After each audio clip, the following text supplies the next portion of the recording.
নমস্কার বন্ধুরা, আমার আজকের রেসিপি নরম তুলতুলে রসালো গোলাপ জামুন। মাত্র 10 টাকা খরচে একদম দোকানের মতো স্পঞ্জি গোলাপ জামুন এবার খুব সহজে বাড়িতে বানিয়ে নিতে পারবে। আর তোমরা দেখতেই পারছো এক একটা সাইজও কিন্তু অনেকটাই বড় হয়েছে, শুধুমাত্র 10 টাকা খরচে আর সামান্য একটু ঘরোয়া উপকরণে। তো আশা করছি ভিডিওটি সবার ভালো লাগবে। তো এই গোলাপ জামুন তৈরি করার জন্য সবার প্রথমেই আমরা একটা বড় পাত্র নিয়ে নিয়েছি। তারপর এর মধ্যে দিয়ে দেব 2 বড় টেবিল চামচ পরিমাণ আটা। তোমরা অবশ্যই ভাববে যে আটা দিয়ে তৈরি করে এটা খেতে এতটা ভালো লাগবে না, তো আমি শুধু আটা দিয়ে তৈরি করব না, এটা অবশ্যই সম্পূর্ণ ভিডিওটি দেখবে। আটার কোয়ান্টিটিটা কিন্তু আমি অনেকটাই কম নিয়েছি, দেখতেই পারছো তোমরা 1 কাপের থেকেও কম নিয়েছি। তারপর এর মধ্যে দিয়ে দেব টেস্টের জন্য মিল্ক পাউডার। যেহেতু শুধু আটা দিয়ে তৈরি করলে একটা আটা আটা গন্ধ আসবে, তাই এর মধ্যে যদি আমরা মিল্ক পাউডার ব্যবহার করি তাহলে কিন্তু খুব সুন্দর একটা ফ্লেভার অ্যাড হবে। তারপর এর মধ্যে দিয়ে দিচ্ছি খুবই সামান্য পরিমাণে একটু নুন, খুবই সামান্য পরিমাণ, তোমরা সেটাকে স্কিপ করতে পারো। আর অবশেষে এর মধ্যে দিয়ে দেব বেকিং সোডা। বেকিং সোডার পরিমাণটা কিন্তু অবশ্যই খুবই অল্প করে দিতে হবে, খুব বেশি বেকিং সোডা দিলে এই মিষ্টির টেস্টটাও একদম পুরো পাল্টে যাবে, খেতে এতটা ভালো লাগবে না, আর কিন্তু পুরো একদমই নরম হয়ে যাবে। তো বেকিং সোডাটা অবশ্যই ব্যবহার করার চেষ্টা করবে। বেকিং সোডা ব্যবহার না করলে কিন্তু তোমাদের মিষ্টিগুলো স্পঞ্জি হবে না। আর যাদের ঘরে বেকিং সোডা নেই তারা অবশ্যই কিন্তু বেকিং সোডার পরিবর্তে ইনো ব্যবহার করতে পারো। তো এবার এই সব উপকরণগুলোকে একসাথে ভালো করে হাত দিয়ে মিশিয়ে নিতে হবে।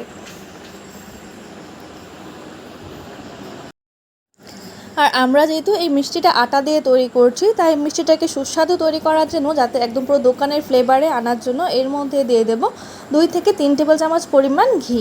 ঘিটা অবশ্যই দেবে যদি তোমরা আটা দিয়ে তৈরি করো। আটার পরিবর্তে ছানা দিয়ে তৈরি করলে কিন্তু এর মধ্যে কোনো রকমের ঘি ব্যবহার না করলেও চলবে। তো এবারে ঘিটাকে ভালোভাবে আটার সাথে মিশিয়ে নিতে হবে। তারপর এখানে নিয়ে নিচ্ছি আমি খুবই সামান্য পরিমাণে একটু লিকুইড মিল্ক। অল্প অল্প করে এখানে দুধটাকে দিয়ে এর একটা সফট ডো আমাদের মেখে নিতে হবে। দুধের পরিমাণ কিন্তু একসাথে অনেকগুলো দিয়ে দেবো না, নাহলে অনেকটা লেতলেতে হয়ে যাবে। ডোটা আমাদের মাখা হয়ে গেছে, একটা সফট ডো আমরা মেখে নিয়েছি। এবার এটাকে 2 থেকে 3 মিনিট মতো ভালো করে মুথে নিতে হবে। যত বেশি এটাকে ভালো করে মুথে নেওয়া যাবে ততই কিন্তু আমাদের যে গোলাপ জামুনগুলো একদম পুরো স্পঞ্জি তৈরি হবে। ডোটাকে মুথে নেবার পর সেটাকে রেস্টে রেখে দেবো 10 মিনিটের মতো। এই 10 মিনিটের মধ্যে আমরা একটা শিরা রেডি করে নেব। তো শিরা তৈরি করার জন্য আমি এখানে 1 কাপ পরিমাণ জল নিয়েছি, খুব বেশি শিরা একটা তৈরি করব না। 1 কাপ জলের মধ্যে আমি দিয়ে দেবো 1/2 কাপ পরিমাণ চিনি। জলটা যখন হালকা ফুটে আসবে তখন এর মধ্যে দিয়ে দেবো 2টো ফাটানো এলাচ ফ্লেভারের জন্য। তোমরা চাইলে এর মধ্যে কেশরও ব্যবহার করতে পারো, কেশর দিলে কিন্তু এর ফ্লেভারটা আরও বেশি ভালো আসবে। তো এবারে চিনি আর জলটাকে একসাথে বেশ ভালো করে ফুটিয়ে নিতে হবে, যতক্ষণ না পর্যন্ত এই জল আর চিনিটা মিক্স হয়ে একটা আঠালো ভাব না হয়ে যাচ্ছে। সাধারণত যেমনটা রিফাইন তেলের মধ্যে হয় ঠিক তেমনটাই কিন্তু আমাদের এই শিরাটা তৈরি করে নিতে হবে। টেক্সচারটা ঠিক রিফাইন তেলের মতো হবে। এই শিরার মধ্যে কোনো রকম একতার কিংবা দুতার তৈরি করার কোনো প্রয়োজন নেই, জাস্ট আঠালো ভাব চলে আসলেই কিন্তু আমাদের শিরাটা একদম পুরোপুরি রেডি হয়ে যাবে। অন্যদিকে আমরা যে ডোটাকে মেখে রেখেছিলাম সেখান থেকে অল্প অল্প মিশ্রণ নিয়ে এভাবে হাতের তলায় রেখে ভালো করে প্রেস করে করে এটাকে একদম পুরো মসৃণ করে নিতে হবে। যত বেশি মসৃণ হবে ততই কিন্তু গোলাপ জামুনগুলো খেতে ভালো হবে। দেখতেই পাচ্ছ প্রথম দিকে খুব মসৃণ করে নিচ্ছি আমি, যাতে এর মধ্যে কোনো দানা ভাব থেকে না যায়। তারপর হালকা হাতে এটাকে আমরা গোলাপ জামুনের শেপ দিয়ে নেব। তোমরা যে কোনো শেপে তৈরি করে নিতে পারো, আমি একটু লম্বা লম্বা করে তৈরি করে নিচ্ছি।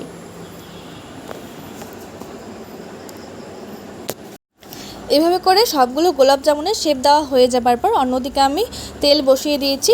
আর ভাজার জন্য কিন্তু খুব বেশি একটা তেলের প্রয়োজন হবে না, তোমরা দেখতেই পারছো খুবই কিন্তু কম মাত্রায় আমি তেলটা নিয়েছি।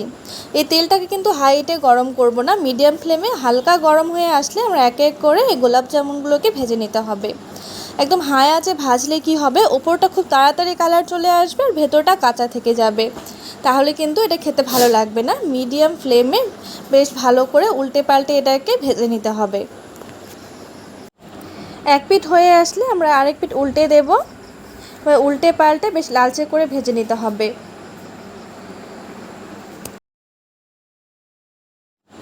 তোমরা এই গোলাপ জামুনের কালারটা দেখতেই পারছো কতটা সুন্দর হয়েছে, একদম পুরো লালচে হয়ে গেছে। আর এটা কিন্তু আগের তুলনায় ফুলে অনেকটাই কিন্তু বড়ও হয়ে গেছে। তোমরা এটাকে এভাবেও স্ন্যাক হিসেবেও খেতে পারবে। আর এটাকে তোমরা যদি শুকনো তৈরি করে রাখতে চাও তাহলে 1 সপ্তাহ থেকে 2 সপ্তাহ পর্যন্ত খুব ইজিলি স্টোর করতে পারবে। এবার এটাকে আমরা তেল থেকে উঠিয়ে নেব। উঠিয়ে নিয়ে সরাসরি আমরা যে শিরাটা তৈরি করে রেখেছিলাম সেই শিরার মধ্যে এই মিষ্টিগুলোকে দিয়ে দিতে হবে। এবার এই মিষ্টিগুলোকে শিরার মধ্যে উল্টে পাল্টে নিয়ে এটাকে ঢেকে রেখে দেবো 10 মিনিট পর্যন্ত। এই 10 মিনিটের মধ্যে কিন্তু শিরাটা একদম পুরো সোক হয়ে যাবে। 10 মিনিট পর দেখো শিরাটা কিন্তু একদম পুরোপুরি সোক হয়ে গেছে। আর তোমরা দেখতেই পারছো মিষ্টির সাইজটাও কিন্তু আগের তুলনায় আরও বড় হয়ে গেছে। এবার আমরা এটাকে প্লেটের মধ্যে সার্ভ করে নেব। আমি তোমাদেরকে একটা কেটে দেখিয়ে দিচ্ছি ভেতরটা ঠিক কেমন হয়েছে। তোমাদের এই রেসিপিটি কেমন লাগলো অবশ্যই আমাকে কমেন্টস করে জানিও। ভালো লাগলে চ্যানেলটিকে সাবস্ক্রাইব করে ভিডিওটিতে লাইক করে দিও। এর আগেও আমি তোমাদের কাছে মুড়ির গোলাপ জামুনের রেসিপি শেয়ার করেছি, তোমরা চাইলে সেটাও দেখে নিতে পারো। ভিডিওটি শেষ পর্যন্ত দেখার জন্য অনেক অনেক ধন্যবাদ।